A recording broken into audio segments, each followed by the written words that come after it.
Good morning, students. My name is Venkanna sir,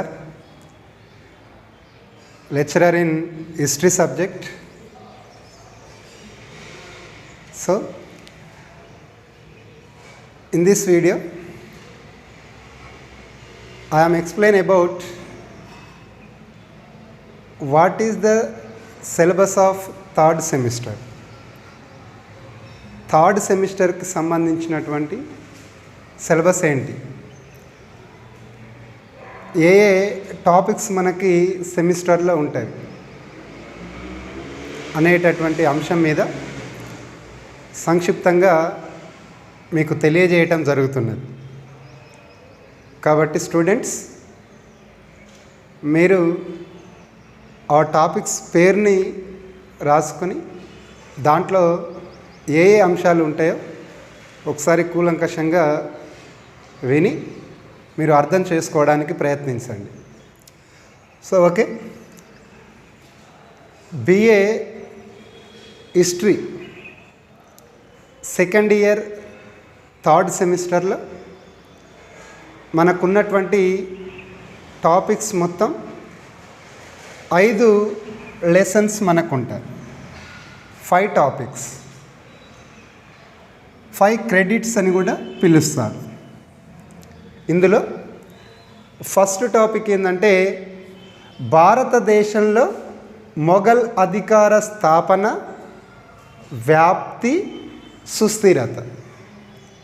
భారతదేశంలో మొఘల్ అధికార స్థాపన, వ్యాప్తి, సుస్థిరత. దీన్ని సంక్షిప్తంగా ఏమని పిలవచ్చు అంటే మొఘల్ సామ్రాజ్యం అనేటటువంటి పేరును కూడా మనం ఇవ్వచ్చు. దీంట్లో మొఘలులకు సంబంధించినటువంటి వీళ్ళ సామ్రాజ్యం ఎప్పుడు స్థాపించబడింది, ఎవరు స్థాపించారు, ఎవరెవరు ఈ రాజ్యంలో రాజులు పరిపాలన చేశారు, వారి పరిపాలనా కాలంలో జరిగినటువంటి ముఖ్యమైనటువంటి విశేషాలు ఏంటి, అలాగే వీళ్ళ పరిపాలనా విధానం ఎలా ఉండేది, మరి వీరి పరిపాలనా కాలంలో సామాజిక, ఆర్థిక, మత, సాంస్కృతిక పరిస్థితులు ఎలా ఉండేవి అనే అంశం మీద సంక్షిప్తమైనటువంటి సమాచారాన్ని మనం ఈ పాఠంలో నేర్చుకోవటం జరుగుతున్నది. దీనితో పాటు మీకు మధ్యలో సూర్వంశం అనేటటువంటిది కూడా తెలుసుకుంటాం. సూర్వంశం, దీనిని గురించి కూడా ఒక చక్రవర్తి, షేర్షా అనేటటువంటి చక్రవర్తి గురించి కూడా, అతని పరిపాలనా విధానం గురించి కూడా నేర్చుకోవటం జరుగుతున్నది. సో ఇది ఫస్ట్ లెసన్లో ఉన్నటువంటిది.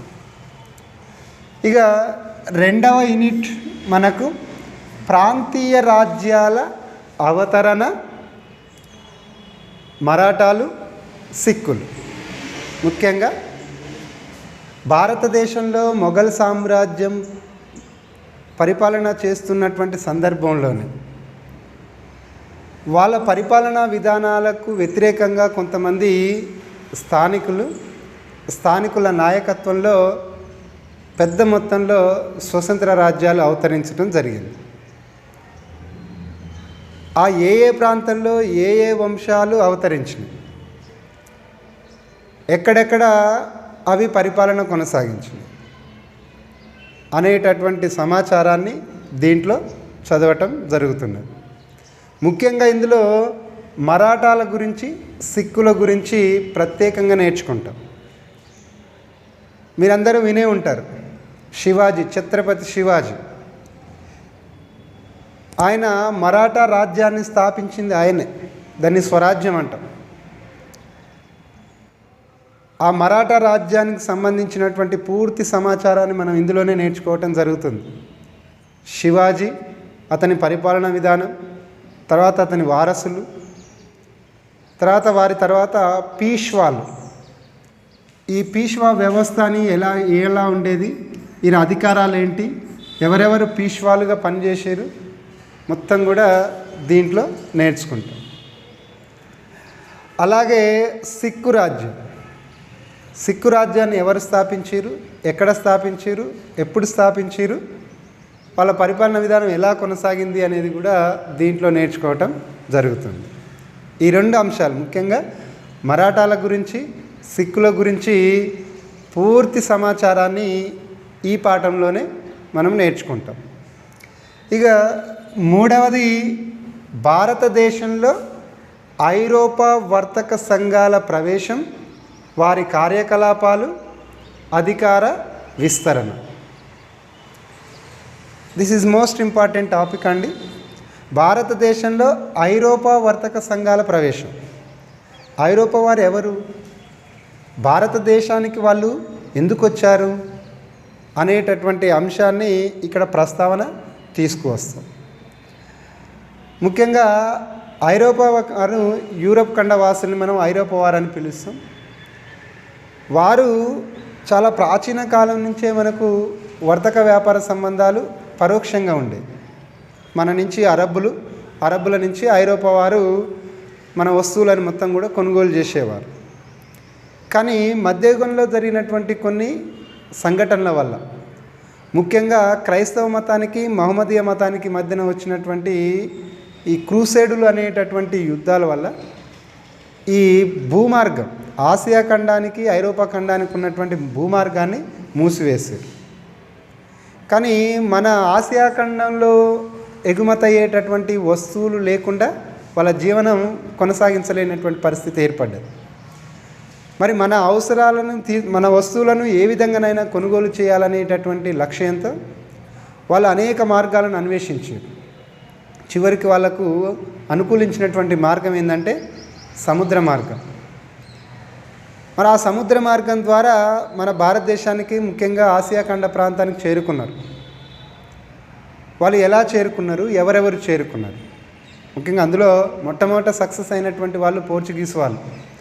వాళ్ళని చూసి డచ్ వారు వచ్చారు, వాళ్ళని చూసి ఇంగ్లీష్ వాళ్ళు వచ్చారు, వాళ్ళని చూసి ఫ్రెంచ్ వారు వచ్చారు. ఇలా ఒకరి నుంచి ఒకరు, ఒకరిని చూసి మరొకరు ఇలా వచ్చి వర్తక సంఘాలను ఏర్పాటు చేసుకొని మన భారతదేశంలో ఉండేటటువంటి స్థానికులతో ఒప్పందాలు చేసుకొని స్థానిక రాజ్యాలతో వస్తువులను కొనుగోలు చేసి వ్యాపారాలను మొదలుపెట్టారు. అదే ఇక్కడ ఐరోపా వర్తక సంఘాల ప్రవేశం అంటున్నారు. మరి ఐరోపా వర్తక సంఘాలు ప్రవేశించిన తర్వాత వాళ్ళు ఏం చేశారు అంటే, మన భారతీయ వస్తువులను కొనుగోలు చేసి అక్కడ తీసుకొని వెళ్ళి అక్కడ వాటిని అమ్ముకొని పెద్ద ఎత్తున ధనాన్ని సంపాదించుకున్నారు. అదే వాళ్ళ కార్యకలాపాలు అంటున్నారు. What they are doing in our country here, మన భారతదేశంలో వాళ్ళు ఏం చేశారు. అండ్ దెన్ అధికార విస్తరణ.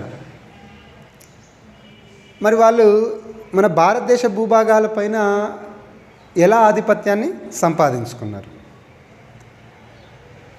ఎలా ఈ ప్రాంతాలను వాళ్ళ ఆధీనంలోకి తెచ్చుకున్నారు అనేటటువంటి అంశాన్ని కూడా మనం ఇక్కడ నేర్చుకోవటం జరుగుతుంది. మీ అందరికీ తెలిసిందే, ఆగస్టు 15 మన భారతదేశానికి స్వాతంత్రం వచ్చింది అంటున్నాం. ఎవరి నుంచి వచ్చింది?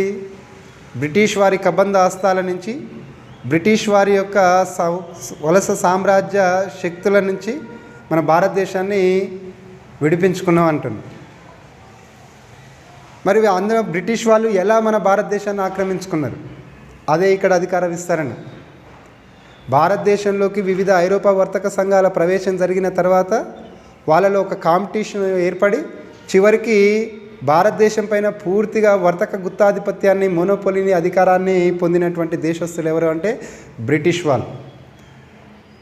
తర్వాత ఇక్కడ ఉన్నటువంటి పరిస్థితులను మొత్తం కూడా తమకు అనుకూలంగా మార్చుకొని భారతదేశంలో ఉండేటటువంటి వివిధ రాజ్యాల మధ్యన ఉండేటటువంటి అసమానతలు, అనైక్యతను తమకు అనుకూలంగా మార్చుకొని ఒక్కొక్కరిని ఓడించుకుంటూ క్రమంగా తమ అధికారాన్ని మొత్తం కూడా విస్తరింపజేసుకుంటూ భూభాగాలను మొత్తం కూడా ఆధీనం చేసుకుంటూ చివరికి వాళ్ళు మన భారతదేశం పైన పై చేయి సాధించడం జరిగింది.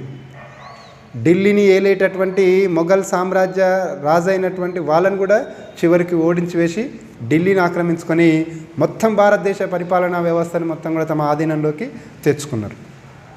అది మనకు 1857 సిపాయిల తిరుగుబాటులో మనకు కనిపిస్తుంది. ఇంకప్పటి నుంచి మొత్తం 1947 సంవత్సరం వరకు అది కొనసాగిందన్నట్టు. సో అలా ఈ కొంత భారతదేశంలో ఉండేటటువంటి ఐరోపా వర్తక సంఘాల యొక్క సమాచారాన్ని మొత్తం కూడా సంక్షిప్తంగా దీంట్లో మనం నేర్చుకుంటామండి. దాంట్లో ముఖ్యంగా బ్రిటిష్ వాళ్ళు మన భారతదేశ భూభాగాలను ఎలా ఆక్యుపై చేసుకున్నారు, ఎలా తమ ఆధీనంలోకి చేతిలోకి తెచ్చుకున్నారు అనేటటువంటిది ముఖ్యంగా మనం దీంట్లో చూస్తాం. అండ్ తర్వాత యూనిట్ 4 ఈస్ట్ ఇండియా కంపెనీ ఆర్థిక భూమి శిస్తు విధానాలు ప్రభావం. This is most important topic. ఏంది? East India Company. This is English East India Company అని పిలుస్తారు. బ్రిటిష్ తూర్పు ఇండియా వర్తక సంఘం తెలుగులో. ఈ కంపెనీ ఏం చేసిందంటే ఆర్థిక భూమి శిస్తు విధానాలను ఇక్కడ ప్రవేశపెట్టింది. అవి ఏంటి ఇక్కడ? మరి ఆ విధానాలు మన పైన ఎటువంటి ప్రభావాన్ని చూపించినాయి? మన ఆర్థిక వ్యవస్థ పైన కానీ మన సామాజిక వ్యవస్థ పైన కానీ ఎటువంటి ప్రభావాన్ని చూపినాయి? అసలు ఈ ఇంగ్లీష్ ఈస్ట్ ఇండియా కంపెనీ ఎవరిది? బ్రిటిష్ వాళ్ళు. ఒక 40 మంది డైరెక్టర్లు, బోర్డ్ ఆఫ్ డైరెక్టర్లు కలిసి ఈ ఇంగ్లీష్ ఈస్ట్ ఇండియా కంపెనీని స్థాపించారు. చిన్నగా అది మన భారతదేశానికి వచ్చింది. వచ్చిన తర్వాత ఇక్కడ ఉన్నటువంటి మొత్తం మిగతా ఐరోపా దేశస్తుల వారిని క్రమంగా ఈ దేశం నుంచి వెళ్ళగొట్టి భారతదేశంతో వర్తక వ్యాపారాలు చేసుకునేటటువంటి అధికారాన్ని ఈ ఒక్క కంపెనీ సంపాదించుకున్నది, ఇంగ్లీష్ ఈస్ట్ ఇండియా కంపెనీ. ఈ కంపెనీ ఆక్యుపై చేసుకున్న తర్వాత ఇది అనేక ఆర్థిక భూమి శిస్తు విధానాలను ప్రవేశపెట్టింది. అందులో ముఖ్యంగా మహల్వారి వ్యవస్థ, తర్వాత శాశ్వత భూమి శిస్తు నిర్ణయ పద్ధతి, తర్వాత రైత్వారి విధానం. వాళ్ళు ఏ విధానాలు ప్రవేశపెట్టినా అండి, వాళ్ళు ఎటువంటి పద్ధతులు తీసుకొని వచ్చినా మన దేశ సంపద వాళ్ళ దేశానికి ఎలా తీసుకెళ్ళడానికి ప్రయత్నించిరే కనిపిస్తుంది తప్ప మన భారతదేశ ఆర్థిక వ్యవస్థను మెరుగుపరచడానికి వాళ్ళు ఎక్కడ కూడా ప్రయత్నం చేయలేదు. ఇది ముఖ్యమైనటువంటి అంశం. దీంట్లో వాళ్ళు అనేక రకాలైనటువంటి ఆర్థిక భూమి శిస్తు విధానాలను ఇంప్లిమెంట్ చేశారు. They should be entered and they should be make a lot of economic and land tax systems in our country,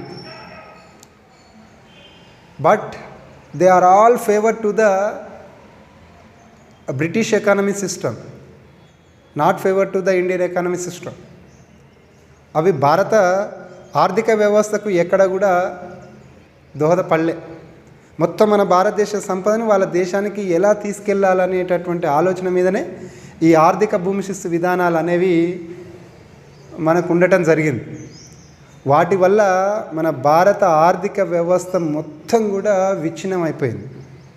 total Indian economy should be collapsed of the English East India company economy and land tax systems.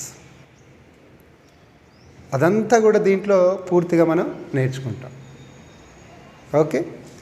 And finally 5th unit భారతదేశంలో గ్రామీణ కుటీర పరిశ్రమలు. మనందరికీ తెలిసిందే భారతదేశం గ్రామీణ దేశం, గ్రామీణ జనాభా ఎక్కువగా ఉన్నటువంటి దేశం. ప్రాచీన కాలం నుంచి కూడా మన భారతీయులు ఎక్కువగా గ్రామాలలోనే నివసిస్తున్నారు. మరి ఈ గ్రామీణ వ్యవస్థలో ఉండేటటువంటి ప్రజలు వాళ్ళ అవసరాల కోసం ఇళ్లల్లోనే వస్తువులను ఉత్పత్తి చేసుకునేవారు. అందుకనే మనం వీటిని కుటీర పరిశ్రమలు అంటున్నాం. ఎందుకని ఇళ్లల్లోనే వస్తువులను తయారు చేసుకునేది. మరి ఎలా చేసుకునేవారు? ఏ ఏ వస్తువులను వాళ్ళు ఉత్పత్తి చేసుకునేవారు?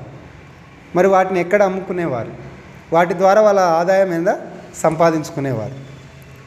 ఈ లైఫ్ స్టైల్ మొత్తం కూడా దీంట్లో మనం నేర్చుకుంటాం. Before coming of European trading centres, భారతదేశంలో ఈ ఐరోపా వర్తక సంఘాల కంటే ముందు మన గ్రామీణ పరిశ్రమలు, కుటీర పరిశ్రమలు ఎలా ఉండేవో నేర్చుకుంటాం. తర్వాత ఐరోపా వర్తక సంఘాల ప్రవేశం తర్వాత భారతదేశ కుటీర పరిశ్రమలలో ఎటువంటి మార్పులు జరిగినాయో కూడా మనకు నేర్చుకుంటాం. అదే ఇక్కడ ఏమంటున్నాం మనం సెకండ్ పార్ట్లో, చేతి వృత్తుల పతనం, ద డిక్లైన్ ఆఫ్ హ్యాండీక్రాఫ్ట్స్. పతనం చెందినాయి. ఎందుకంటే బ్రిటిష్ వాళ్ళు వచ్చిన తర్వాత వాళ్ళంతా మిషనరీ సిస్టమ్ని ఇంట్రడ్యూస్ చేశారు, ఫ్యాక్టరీలను స్థాపించారు, పెద్ద మొత్తంలో వస్తువులను ఉత్పత్తి చేశారు. వాళ్ళదంతా కూడా ఇండస్ట్రియల్ సిస్టమ్, మనదంతా handicraft system. The influence of industrial goods production should be decline of all handcraft system and cottage industries in our country. ముఖ్యంగా బ్రిటిష్ వాళ్ళ యొక్క వస్తువుల ఉత్పత్తి విధానం అనేది భారతదేశంలో ఉండేటటువంటి గ్రామీణ వ్యవస్థలో తయారయ్యేటటువంటి కుటీర పరిశ్రమలను, చేతి వృత్తుల పనులను మొత్తం కూడా విచ్ఛిన్నం చేసి పడేసింది. ఎందుకంటే ఫ్యాక్టరీల వస్తువుల మీద, మిషనరీల మీద తయారైనటువంటి వస్తువులు చాలా నాణ్యతంగా ఉన్నవి, మరి వాటి ధర కూడా చాలా తక్కువ. కానీ మన ఏమో నాణ్యత తక్కువగా ఉండేది, వస్తు ధర ఎక్కువగా ఉండేది. జనరల్గా మన మనసుల సైకాలజీ ఎలాంటిది? వస్తువులు నాణ్యంగా ఉండి ధర తక్కువ ఉంటే అవే తీసుకుంటాం. మరి ఇక్కడ బ్రిటిష్ గూడ్స్ అలా కనిపించినాయి. All Indians all purchase of the British goods. British వాళ్ళ వస్తువులనే ఇక్కడ అంతా కొనుగోలు చేశారు. వాళ్ళ వస్తువులే అమ్ముడైపోయినాయి. వాళ్ళ వస్తువులనే ప్రజలు అధికంగా కొనుగోలు చేస్తున్నారు. మన వస్తువులకు ఎక్కడ కూడా గిరాకీ లేదు, ఎందుకంటే ధర ఎక్కువ, నాణ్యత కూడా తక్కువ. ఆ రెండు కారణాలతో భారతీయులు భారతీయ వస్తువులను కొనకుండా బ్రిటిష్ వాళ్ళ వస్తువులను కొనుగోలు చేయడంతో వీటికి గిరాకీ లేక ఇవన్నీ నష్టాల ఊబిలో కూరుకుపోయి మొత్తం మూతపడిపోవడం జరిగింది. సో కాబట్టి స్టూడెంట్స్, ఇక్కడ చేతి వృత్తుల పతనం ఎలా జరిగింది? How it is declined? What are the reasons to the decline of handicrafts in our country? భారతదేశంలో ఈ చేతి వృత్తులు పతనం కావడానికి ముఖ్యమైనటువంటి కారణాలు ఏంటి, కారకులు ఎవరు అనేవి అంశం మీద మనం కూలంకుషమైనటువంటి చర్చ ఇక్కడ జరుగుతున్నది. This is most important topic. And finally sub topic is 1850